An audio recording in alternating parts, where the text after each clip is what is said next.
Hey guys, I'm Trui and this channel is all about helping you to become a better streamer. Stream smarter, not harder. And today I'm gonna explain you how you can make thumbnails.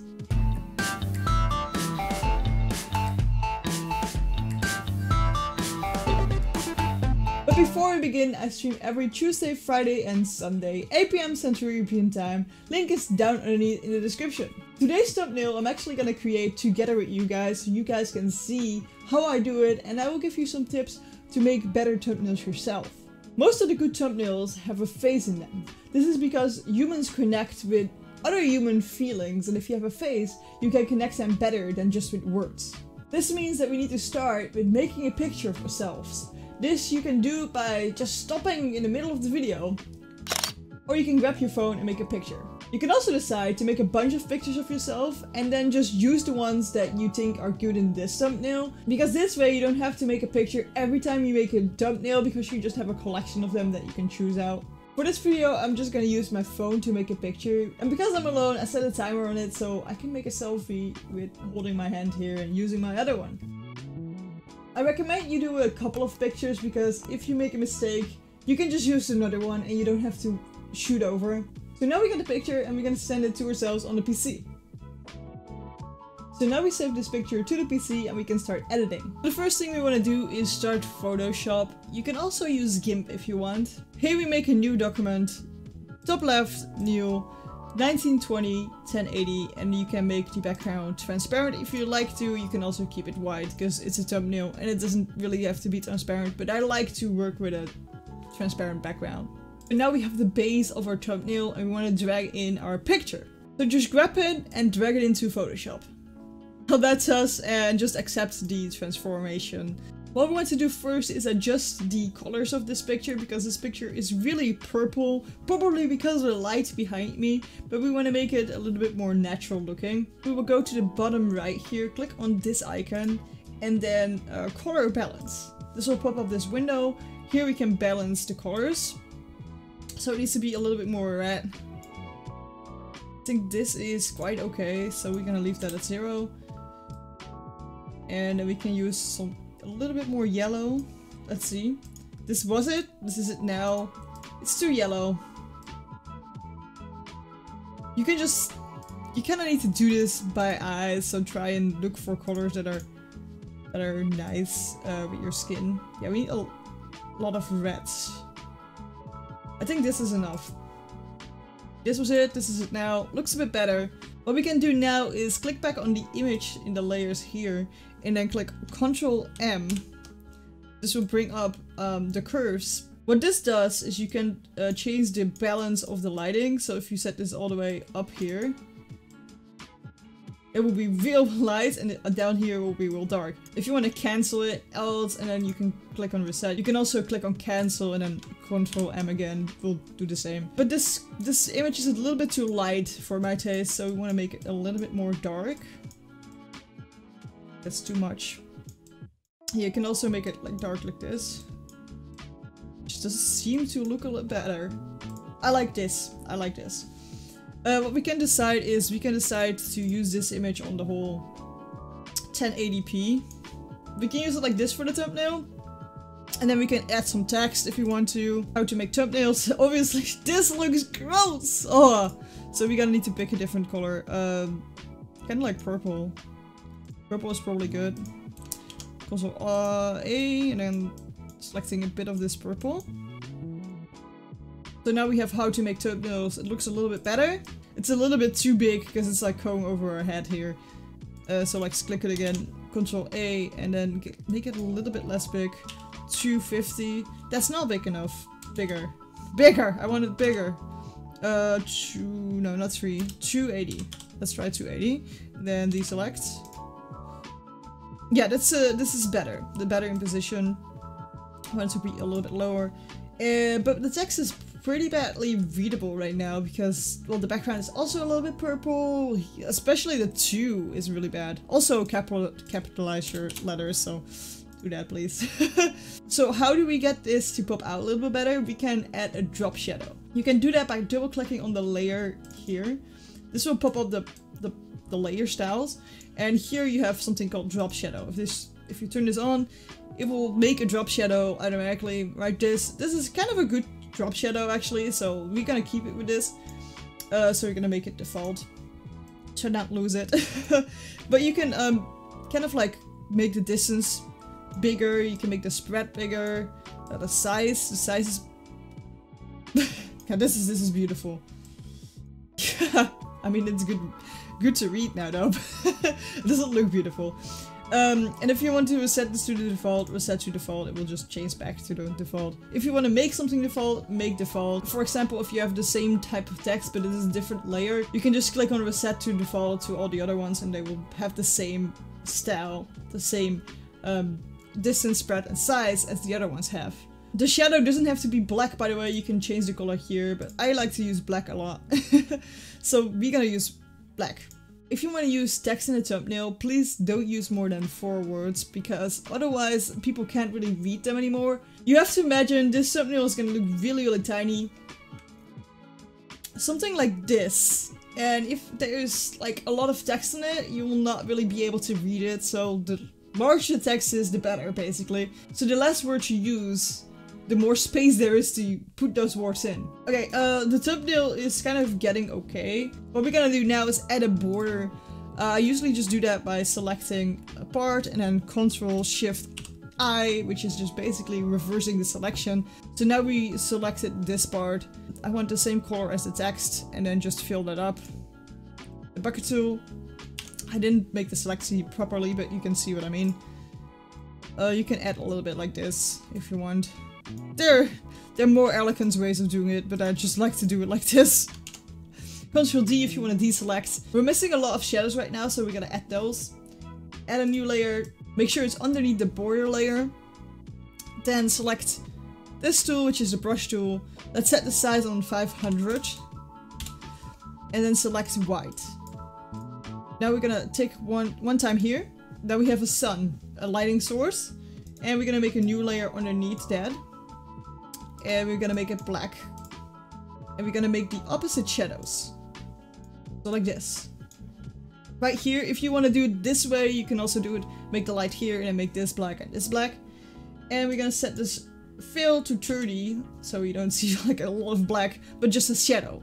So this is a shadow right now. This is a pretty decent thumbnail, I would say. This is a kind of an easy way to make a thumbnail. Make sure to save it.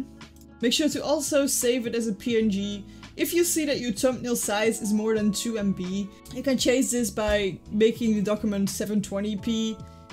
That's the easiest way, because YouTube doesn't take more than 2 MBs of a picture. If you want to use them for Twitch, make sure to export them as JPEGs, because they don't take PNG as thumbnails. So now we have one thumbnail, and if you're just starting out with thumbnails, I recommend you make a couple of them. So that's what we're gonna do right now. I'm gonna show you a couple of different other techniques you can make a thumbnail with. So start making a new project.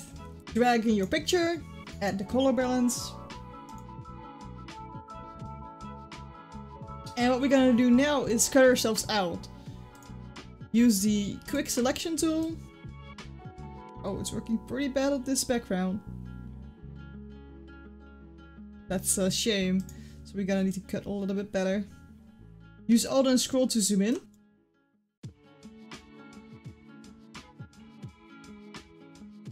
Part, okay, we are cut out. Ctrl-Shift-I to reverse the selection and then click delete.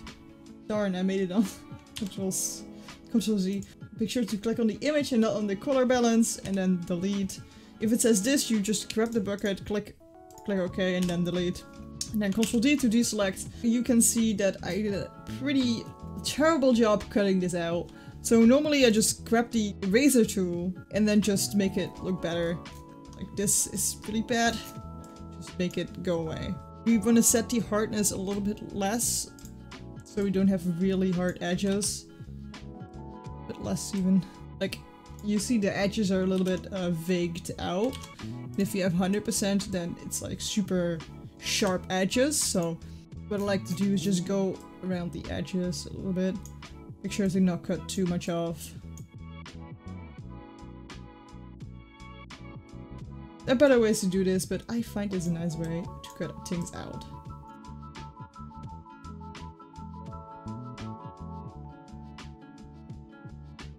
Ctrl Z if you made a mistake. Ctrl Alt Z if you made 2.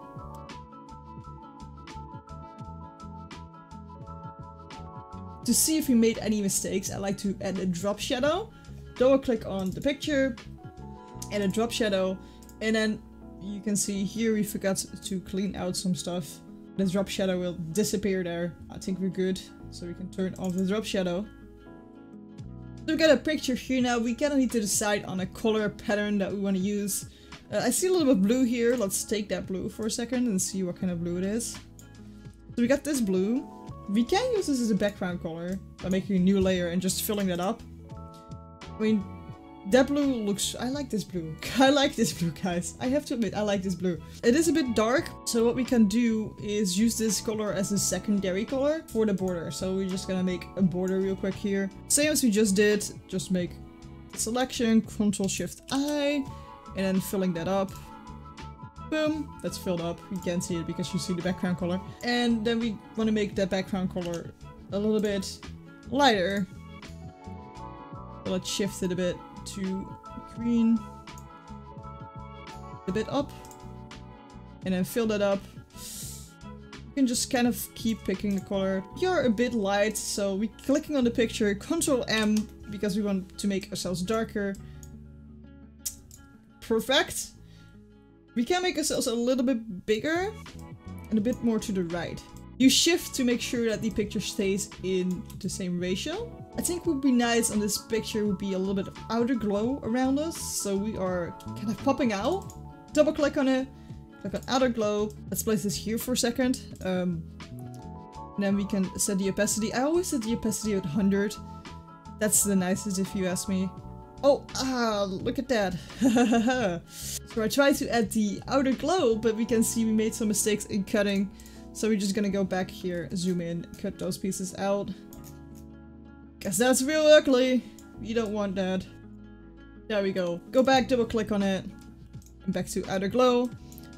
And you probably want to make the size quite big. There we go. This looks fine by me. And obviously we want to make text.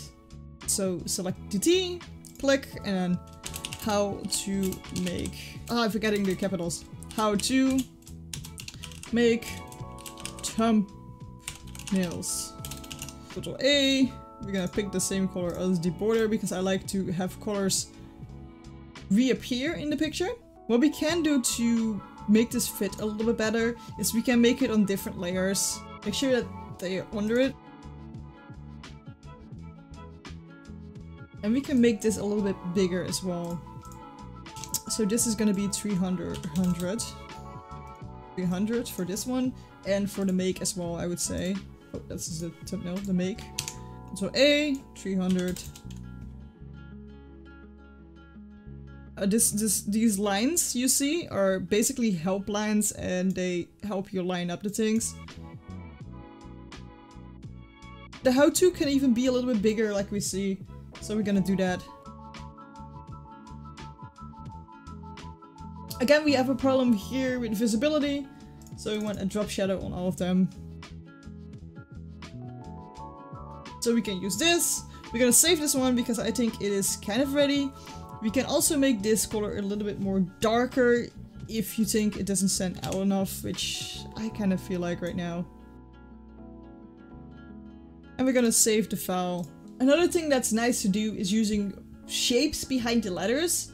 And I think we can use it in this same thumbnail we already have by just making a rectangle. The rectangle tool is right here. Sometimes you see one of the other, the ellipse tool. Just right click and then click on the rectangle.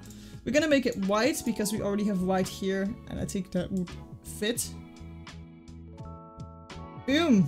I'm gonna copy this rectangle by duplicating the layer, right click and then duplicate layer. Move it to make. We can see a problem here is that it's not fitting.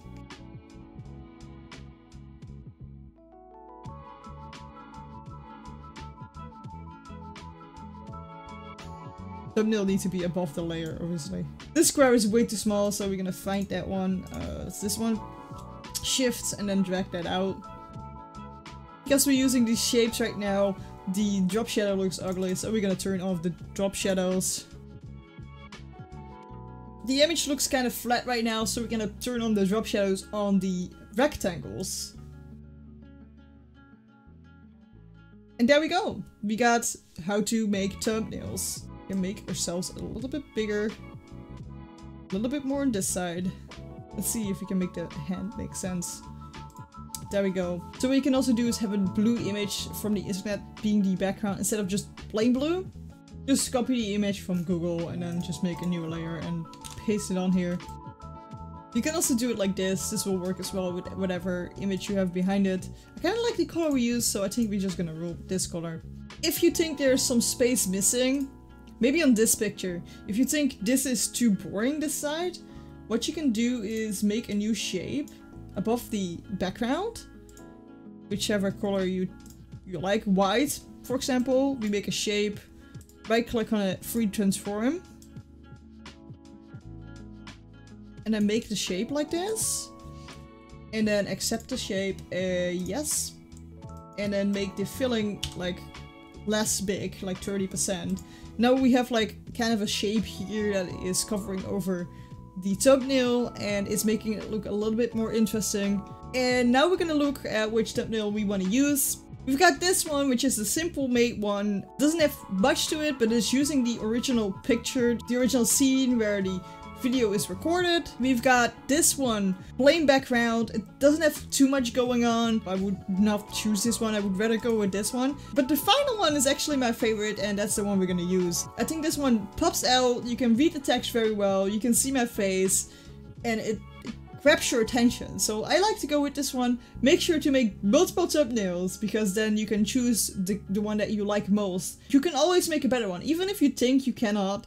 Just keep trying making one. I have made over, I would say over 1,000 thumbnails by now.